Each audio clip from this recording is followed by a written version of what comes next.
Shalom, Ibu Bapak, Saudara-saudaraku, keluarga besar GKI Marta Direja, maupun para sahabat GKI Marta Direja di berbagai tempat dan di berbagai kota.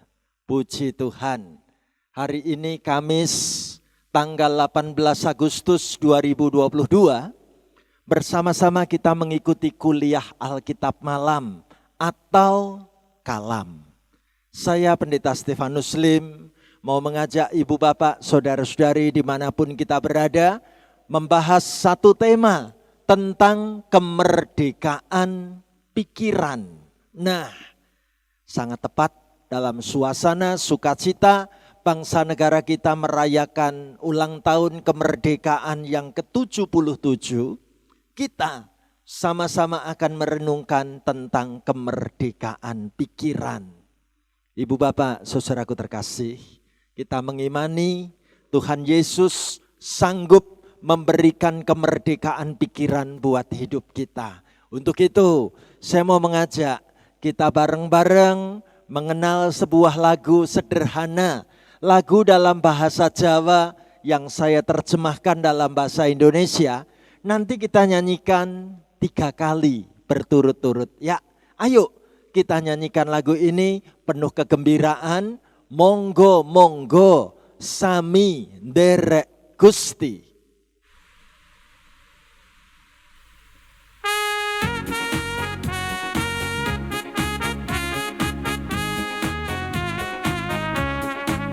Monggo, monggo, sami nderek Gusti. Monggo, sami nderek Gusti. Gusti Yesus Juru wilujeng, monggo monggo sami nderek Gusti. Kita nyanyi dalam bahasa Indonesia. Mari kawan, ayo ikut Tuhan. Ayo ikut Tuhan Yesus. Tuhan Yesus Juru selamat. Ayo kawan, mari ikut Tuhan.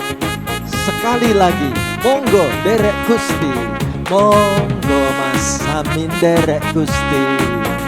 Monggo mbak sami nderek Gusti.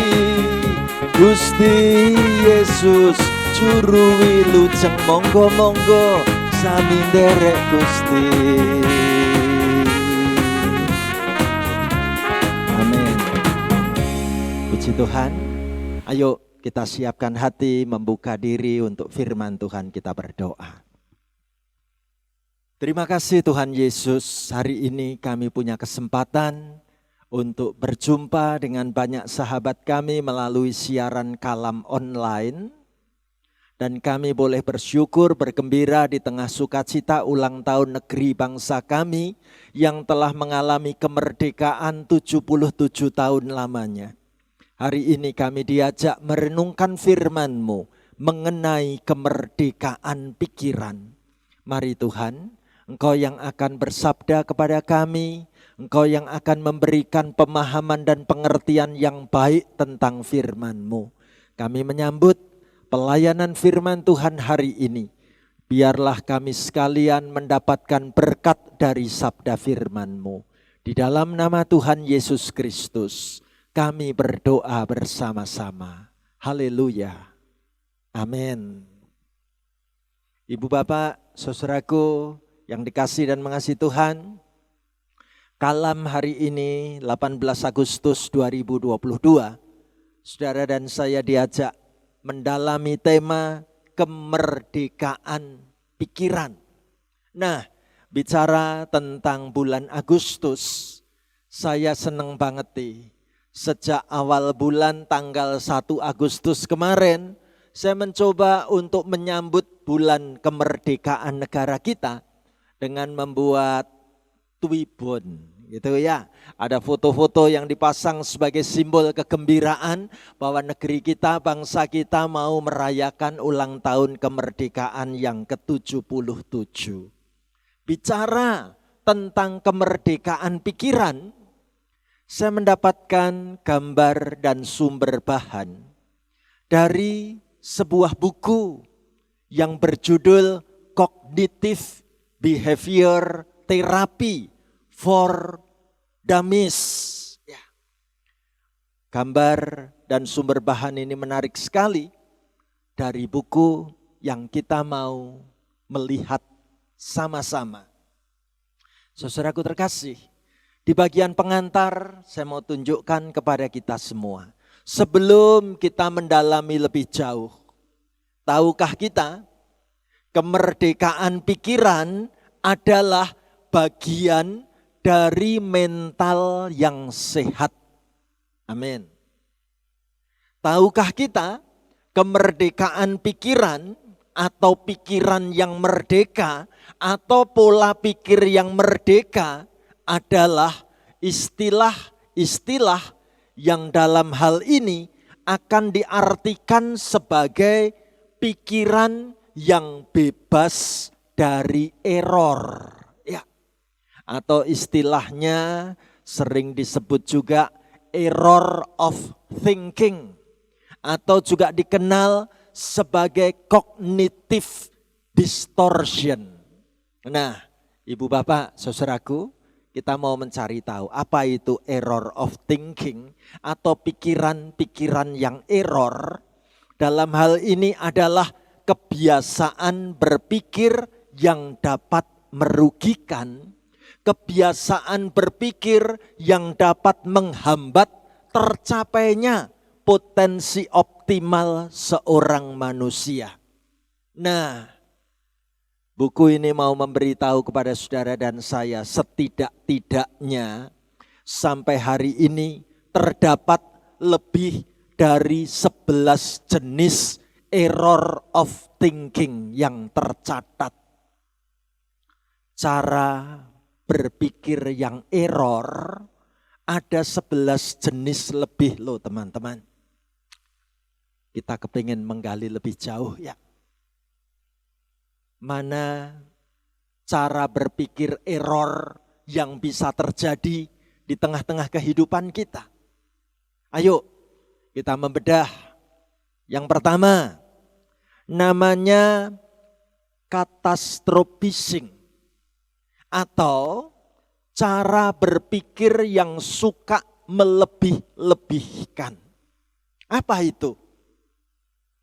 Ditunjukkan ini adalah pikiran yang suka melebih-lebihkan. Pikiran ini muncul ketika kita melebih-lebihkan suatu masalah, melebih-lebihkan suatu kejadian, melebih-lebihkan sebuah event yang sedang kita alami. Contoh, sebut saja si A merasa tenggorokannya kok gatal, mulai batuk-batuk.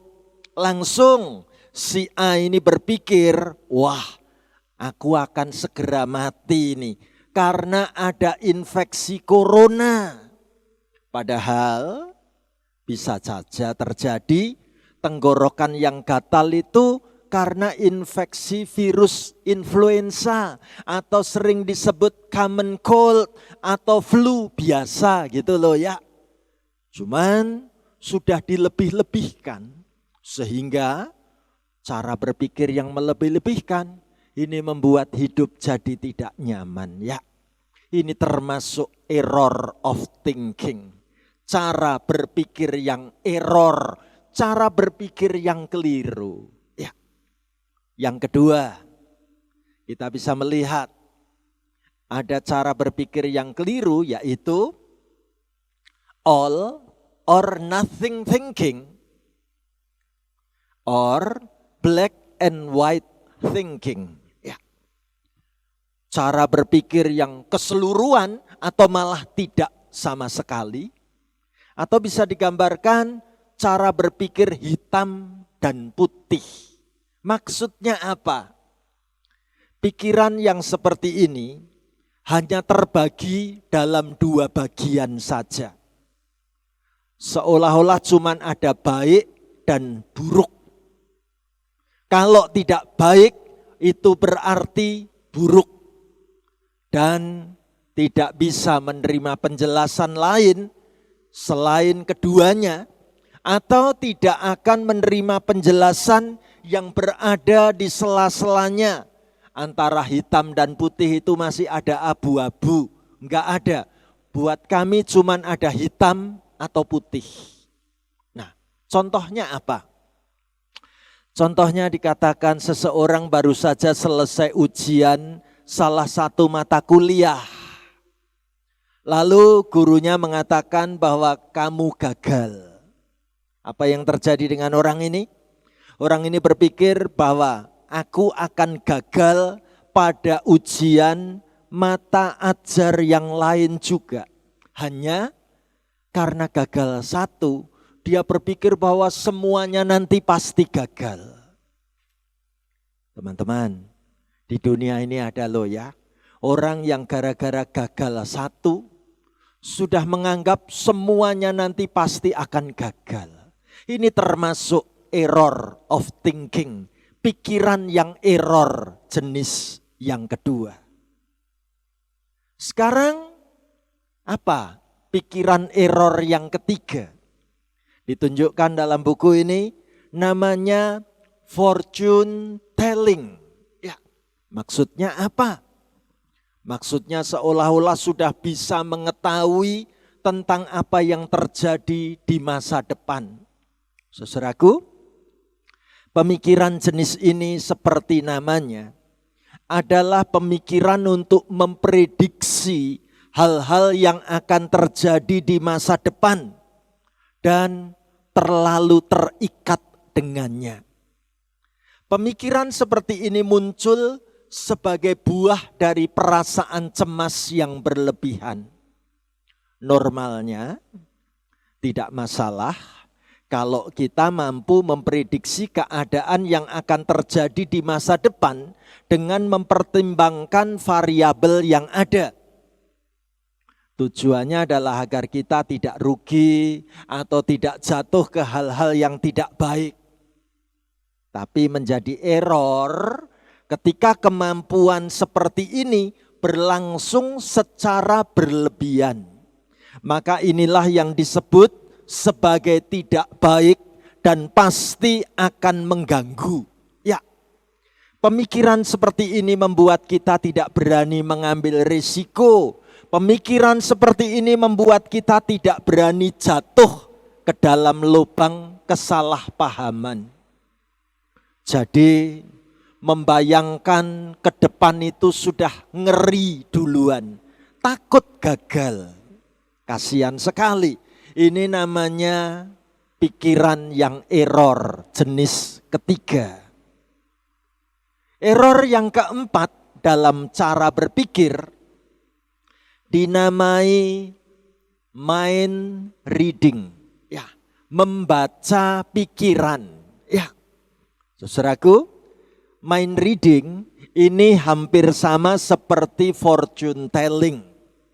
Jika fortune telling itu lebih berarti memprediksi situasi keadaan, maka mind reading itu berhubungan langsung dengan subjeknya atau orangnya, atau memprediksi isi pikiran orang lain. Bisa juga dalam bahasa sederhana disebut curiga berlebihan, gitu ya. Pikiran ini pun muncul karena ada rasa cemas yang berlebihan, ditambah lagi dengan sedikit keadaan low self-esteem. Rasa percaya dirinya itu rendah, keyakinan dirinya itu rendah. Contoh seperti apa? Ada orang baru saja berjalan melewati segerombolan sahabat-sahabat yang sedang berbicara sambil bisik-bisik. Lalu apa yang terjadi dengan orang ini? Orang ini merasa pasti mereka bisik-bisik membicarakan aku. Seolah-olah orang ini bisa mengerti pikiran orang lain, membaca pikirannya, tapi dari sisi yang negatif. Ini termasuk pikiran yang error, ya. Ini jenis yang keempat. Sekarang apa jenis yang kelima, pikiran yang error itu? Ditunjukkan dalam buku ini namanya emotional rationing. Ya. Bagaimana merasiokan perasaan. Seperti apa perasaan itu seolah-olah langsung dipikir secara akal sehat. Menarik ditunjukkan dalam penjelasannya. Salah satu pelajaran penting yang bisa kita ingat bersama adalah ini. Jangan langsung percaya dengan apa yang dikatakan oleh emosimu atau perasaanmu. Memang apa yang kita rasakan adalah nyata, real. Tetapi kita harus hati-hati dan benar-benar membuktikan apa yang kita rasakan. Maksudnya apa? Contohnya begini. Ketika seseorang merasa cemas, lalu orang ini langsung menyimpulkan ada sesuatu yang buruk pasti akan segera terjadi. Hanya karena perasaannya, bisa saja orang ini langsung bersikap hati-hati ketika berhadapan dengan situasi seperti itu. Tapi jangan sampai pikiran seperti ini menghalang-halangi untuk bekerja atau beraktivitas.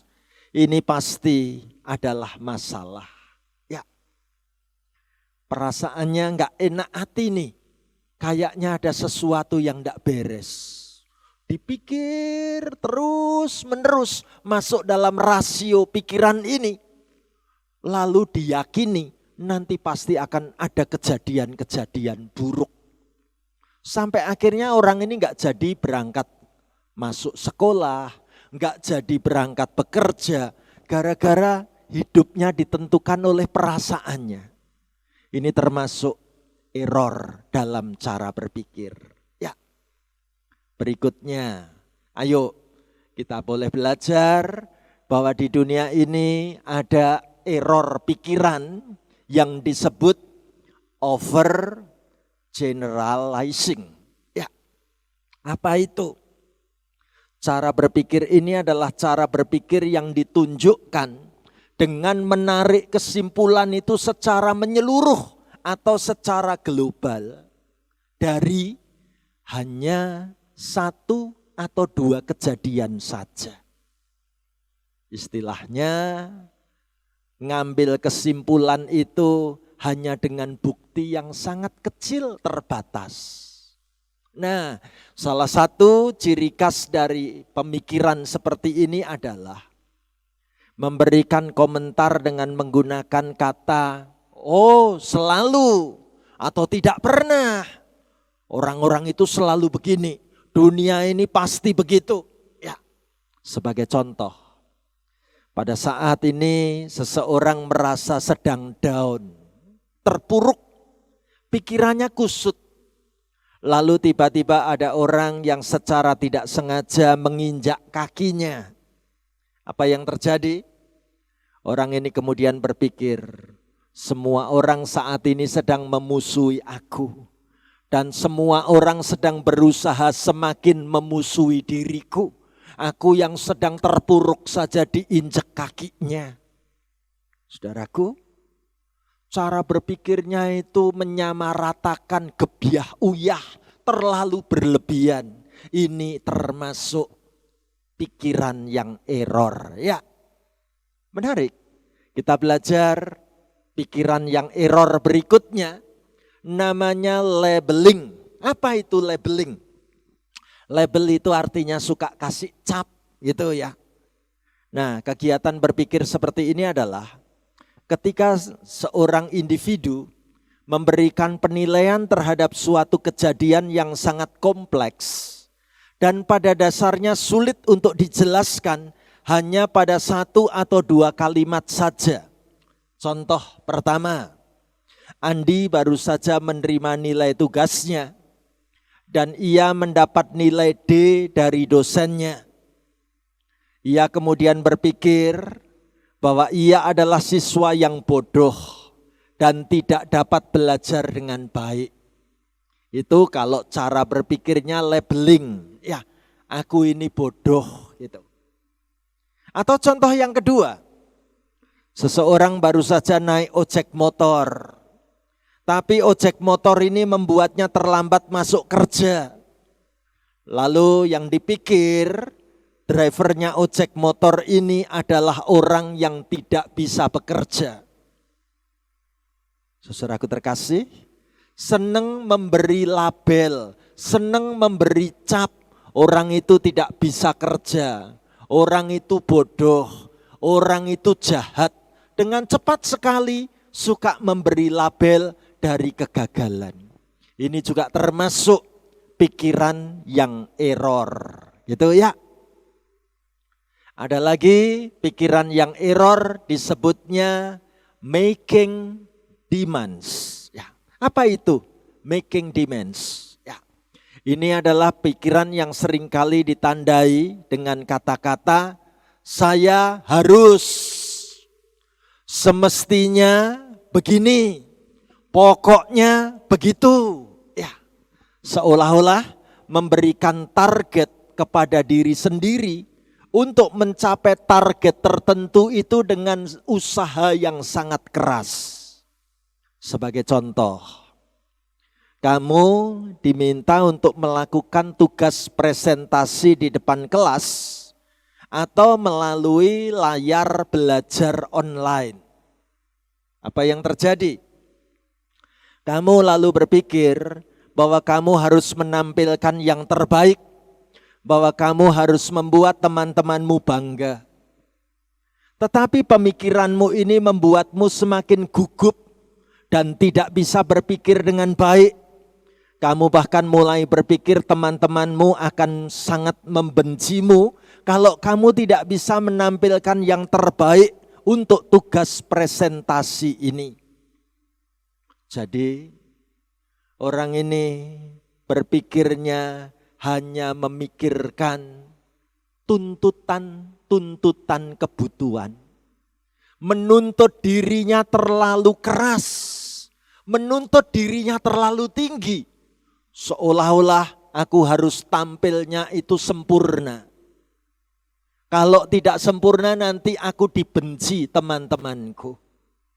Ini termasuk cara berpikir error ya teman-teman. Berikutnya. Ada lagi orang yang punya pikiran error, namanya mental filtering. Ya. Penyaringan mental kalau diterjemahkan. Maksudnya apa? Ini merupakan aktivitas berpikir yang secara tidak adil, suka menyaring atau menilai informasi atau fakta. Biasanya si individu ini hanya ingin menerima apa yang menurutnya benar dan ia akan menolak apa yang menurutnya tidak benar. Dalam istilah sehari-hari, kita kadang melihat orang seperti ini sebagai orang yang keras kepala dan sulit untuk diatur. Berpikir seperti ini baik kalau memang dalam batasan yang normal ya.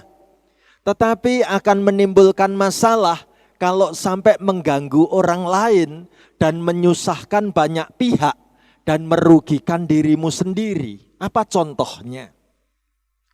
Contohnya kamu percaya bahwa kamu adalah orang yang tidak cantik secara fisik. Lalu ketika ada orang yang memuji keindahan matamu, kamu lalu berpikir bahwa pendapat ini tidak benar dan bahwa itu hanya memiliki motif tertentu. Jangan-jangan maksudnya mengejek aku secara terselubung. Dia memuji padahal tujuannya menjatuhkan aku. Saudaraku terkasih, ini termasuk pikiran yang error ya. Dipuji orang pun curiga, dipuji orang pun pikirannya negatif gitu ya. Dan kita juga boleh melihat, ada lagi cara berpikir error berikutnya. Namanya disqualifying the positive. Apa itu? Ini adalah pemikiran yang hampir sama dengan mental filtering. Tetapi untuk pemikiran ini, segala hal yang baik tidak termasuk. Individu ini hanya ingin berpikir dan memproses informasi yang tergolong negatif dan memberikan respon yang negatif juga. Parahnya lagi, pemikiran ini membuat sang individu mengubah informasi atau keadaan yang positif bisa disiarkan sebagai hal yang negatif. Contoh, engkau berpikir bahwa semua yang kau lakukan adalah sia-sia dan akan berakhir dengan kesia-siaan.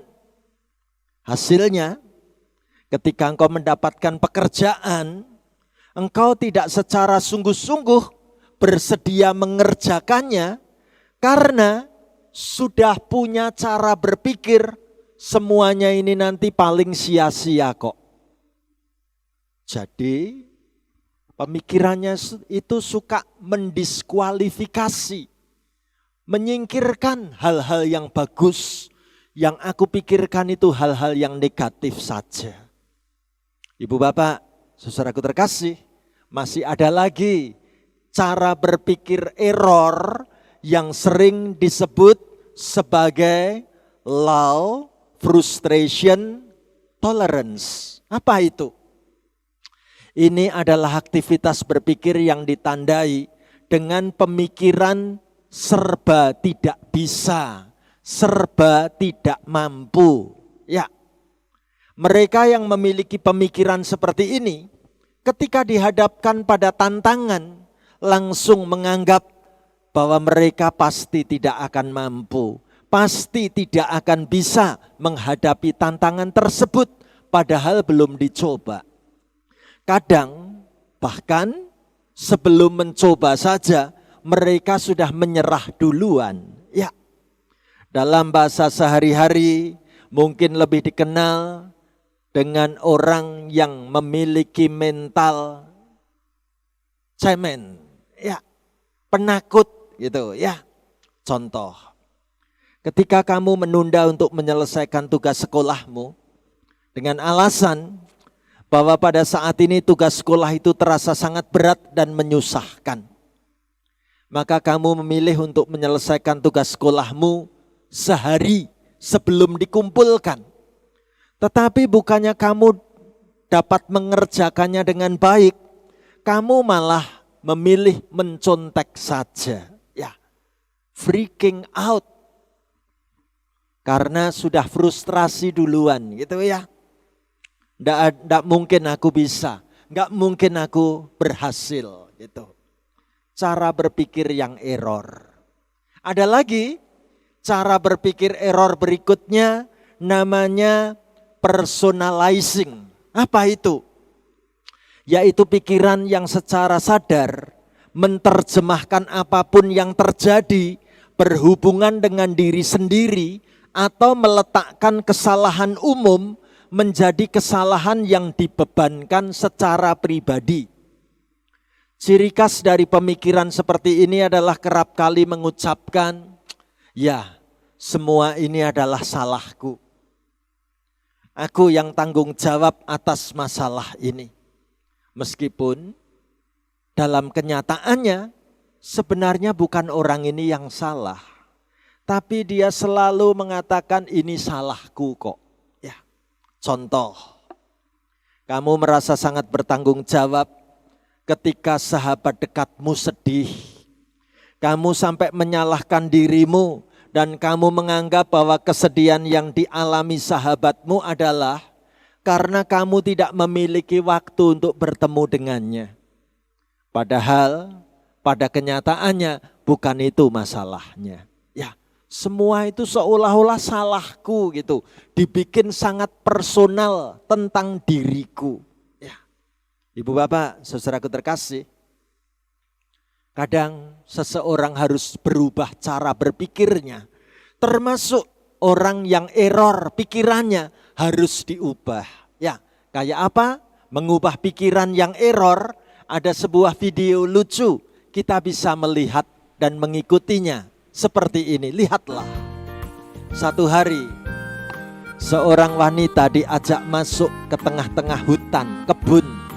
Ditutupi wajahnya pakai tas penutup warna merah. Diketahui temannya, apa yang dia lakukan. Temannya ini iseng.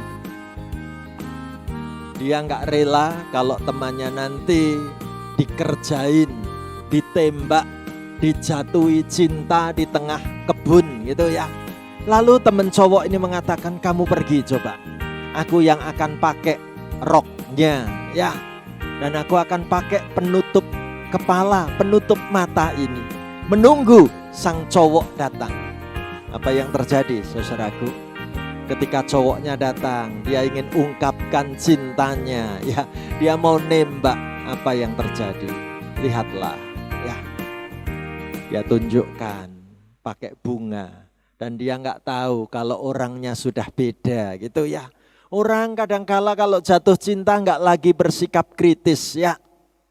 Bagaimana seolah-olah warna baju yang berubah pun nggak paham gitu ya. Saking cintanya sudah menggebu-gebu. Nah, saudaraku terkasih, hari ini saya mau mengajak kita mendalami firman Tuhan. Ayo kita mengenal kekuatan pikiran. Sungguhkah penting kita mengalami kemerdekaan pikiran? Mari kita membaca firman Tuhan Filipi 4 ayat 8 dan 9. Saya ajak ibu bapak saudara-saudari yang ikut acara kalam online, bareng-bareng dengan saya membaca mengucapkan firman Tuhan demikian. Jadi akhirnya saudara-saudara, semua yang benar, semua yang mulia, semua yang adil, semua yang suci, semua yang manis, semua yang sedap didengar, semua yang disebut kebajikan dan patut dipuji, pikirkanlah semuanya itu. Dan apa yang telah kamu pelajari, dan apa yang telah kamu terima, dan apa yang telah kamu dengar, dan apa yang telah kamu lihat padaku, lakukanlah itu. Maka Allah sumber damai sejahtera akan menyertai kamu. Ibu bapak, saudaraku terkasih, Rasul Paulus memberikan firman Tuhan untuk jemaat gereja Tuhan di kota Filipi. Apa yang Rasul Paulus katakan? Ayo jemaat Tuhan terkasih, coba download, unduh dalam pikiranmu apa saja. Semua yang benar masukkan dalam pikiranmu. Semua yang mulia. Ya. Yang mulia itu maksudnya tidak ada yang aib gitu ya. Simpen dalam pikiranmu. Semua yang adil, yang gak suka pilih-pilih kasih, taruh dalam cara berpikirmu. Semua yang suci, yang jauh dari dosa, taruh dalam pikiranmu. Semua yang manis, yaitu bukan kepahitan kegagalan hidup, itu yang disimpan dalam pikiran. Semua yang sedap didengar, kata-kata pujian, kata-kata sanjungan, kegembiraan, itu tolong disimpan dalam pikiran. Semua yang disebut kebajikan atau kebaikan, semua yang bisa dipuji, pikirkanlah semuanya itu. Taruh dalam pikiran kita hal-hal yang seperti ini. Cukupkah? Belum. Setelah apa yang kita pikirkan itu kita simpan, ayo, apa yang sudah kamu pelajari, apa yang sudah kamu terima, apa yang sudah kamu dengar, apa yang sudah kamu lihat, sekarang lakukanlah. Antara yang dipikir dengan yang diperbuat itu menyatu, sinkron namanya. Inilah yang namanya integritas. Pikiran dan perbuatannya menyatu. Apa hasilnya? Allah sumber damai sejahtera menyertai hidupmu. Hidupmu dipenuhi dengan damai sejahtera Allah. Kalau pikirannya baik, lalu dikerjakan dengan baik, hidupmu penuh dengan damai sejahtera. Bukankah ini yang namanya kemerdekaan pikiran? Saya jadi teringat sebuah kisah yang diberi judul tebing bunga lili. Kisahnya seperti apa? Diceritakan di tepi tebing yang terjal, tumbuhlah setangkai tunas bunga lili kecil. Tahukah kita, saat tunas bunga lili kecil ini mulai tumbuh, dia tampak hanya seperti sebatang rumput biasa. Tetapi tunas bunga lili kecil ini yakin, kelak pasti aku akan tumbuh menjadi bunga lili yang indah. Tapi apa yang terjadi, saudaraku? Ternyata yang terjadi justru ia diejek dan ditertawakan. Ya, rumput liar di sekitarnya mulai mengejek. Rumput liar di situ mulai mentertawakannya. Bahkan burung-burung dan serangga pun mulai menasihati dengan nyinyir, mengatakan, wahai tunas lili yang kecil, gak usah bermimpi kamu jadi bunga lili yang cantik, gak bakal itu terjadi. Ya. Apalagi di sekitar situ mereka mengatakan di sini tidak ada yang melihat loh ya. Mereka pun mulai berkata, hai tunas muda, kalaupun nanti kamu bisa mekar menjadi kuntum bunga lili yang cantik, coba lihat di sekelilingmu ini. Ini tebing yang terpencil. Biarpun nanti secantik apapun dirimu kelak, tidak akan ada orang yang akan datang melihat kecantikanmu.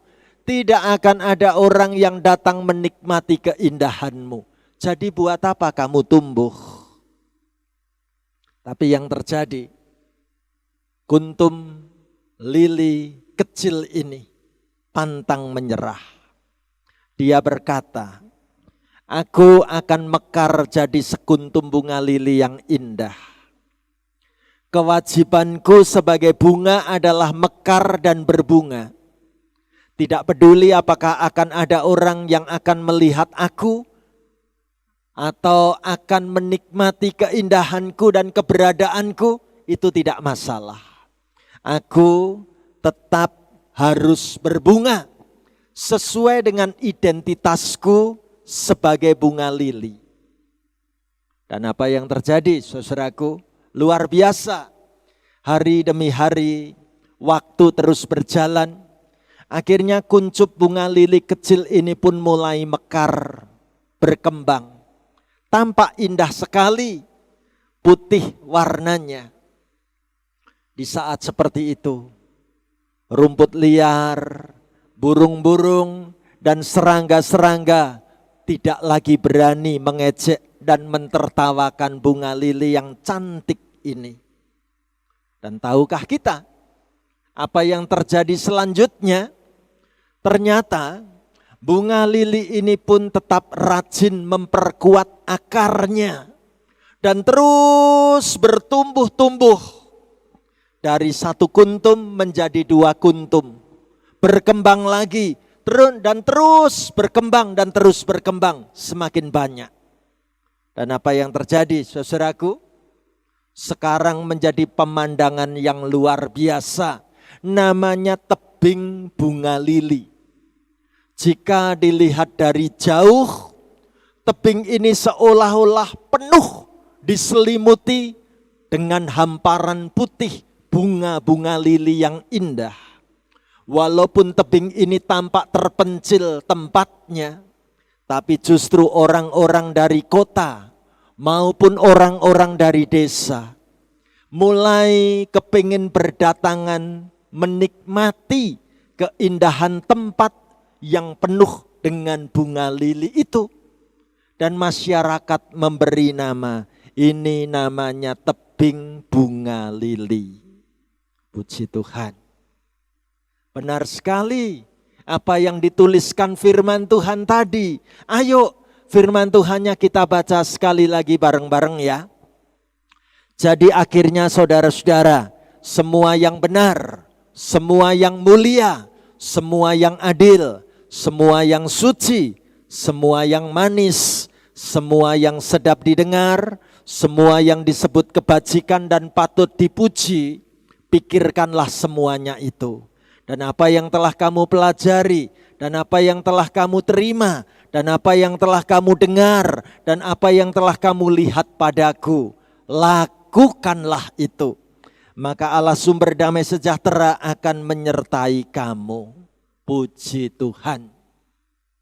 Seorang hamba Tuhan memberikan gambar dan menulis kata-kata yang keren. Tahukah engkau bahwa pikiranmu adalah sebuah magnet? Lihat gambar di dalam rongga kepala ini. Ada gambar magnet. Fungsi magnet itu punya daya tarik, daya sedot, daya lekat yang luar biasa ya. Lalu apa yang dituliskan hamba Tuhan ini? Yang pertama ditulis, jika kamu memikirkan berkat, pikiran-pikiran ini isinya membayangkan berkat, maka kamu benar-benar akan menarik berkat. Amin. Tapi hamba Tuhan ini juga menulis lagi apa yang ia tulis. Yang kedua, jika kamu memikirkan masalah, maka kamu akan menarik masalah. Kalau hari-hari hidupmu hanya dipenuhi dengan pikiran, hidupku kok banyak masalah ya. Betul-betul nanti yang datang itu masalah demi masalah. Sehingga yang ketiga, hamba Tuhan ini menulis sebagai sebuah kesimpulan. Kamu tidak mungkin bisa menarik hal yang positif selama kamu berpikir negatif. Hati-hati, pikiran itu magnet. Pikirkan yang baik-baik supaya nanti yang datang juga yang baik-baik. Itu sebabnya saat ulang tahun kemerdekaan negeri bangsa kita yang ke-77, saya mengajak ibu bapak, saudara-saudari mengatakan, ayo kita memiliki kemerdekaan pikiran. Kiranya kalam hari ini membuat saudara dan saya mampu memerdekakan pikiran kita dari pikiran-pikiran error yang mengganggu hidup kita dan mungkin mengganggu orang lain. Tuhan mau kita punya pikiran yang merdeka, dipenuhi dengan firman Tuhan, mengerjakan kebenaran, dan menjadi berkat bagi siapapun. Sambil kita mengatakan, monggo mas, sami nderek Gusti. Monggo mbak, sami nderek Gusti. Gusti Yesus juru wilujeng. Ayo kita nyanyikan lagu ini penuh sukacita, penuh semangat bersama-sama demikian.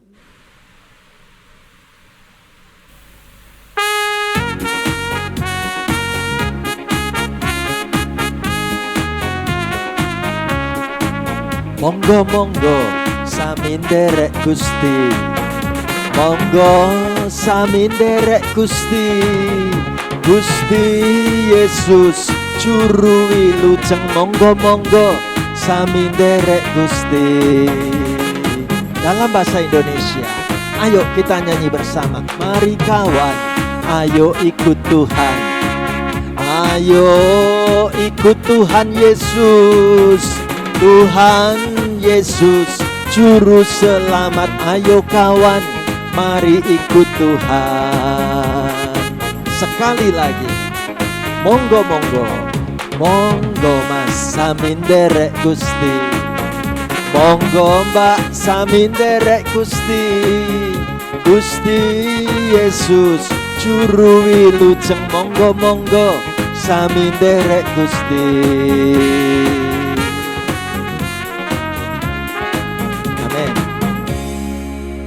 Mari saudaraku terkasih, kita bersatu hati membawa doa berkat untuk peristiwa kemerdekaan negeri bangsa kita, sekaligus kemerdekaan pikiran dalam hidup kita semua. Mari kita berdoa. Terima kasih Tuhan Yesus untuk berkat firman-Mu. Terima kasih untuk kemerdekaan yang Tuhan anugerahkan bagi bangsa dan negara kami. Terima kasih Tuhan memanggil kami agar kami mengalami kemerdekaan pikiran dengan kebenaran firman-Mu. Tuhan tolong bila ada di antara kami masih terbelenggu dengan pikiran-pikiran yang error. Tuhan, Engkau yang membentuk kami, Engkau yang akan terus memproses hidup kami, memiliki pemikiran-pemikiran yang sehat. Terima kasih Tuhan, ajari kami melaksanakan firman-Mu, agar hidup kami boleh dimerdekakan dan kami mengalami damai sejahtera bersama dengan-Mu Tuhan. Hamba mendoakan semua peserta kalam hari ini, di kota manapun kami sedang berada, Tuhan gandeng tangan kami, Tuhan berkati kami, Tuhan tuntun langkah hidup kami. Kami rindu dimerdekakan oleh-Mu Tuhan. Terima kasih Tuhan Yesus. Kami naikkan doa permohonan ini. Kami serahkan setiap sahabat kami yang mengikuti acara ini. Diberkati dengan kemerdekaan pikiran sebagai anugerah dari-Mu Tuhan. Dalam nama Tuhan Yesus kami bersyukur dan bersukacita. Haleluya. Amin. Puji Tuhan, sampai di sini acara kalam kita. Tuhan berkati kita semua. Merdeka. Amin.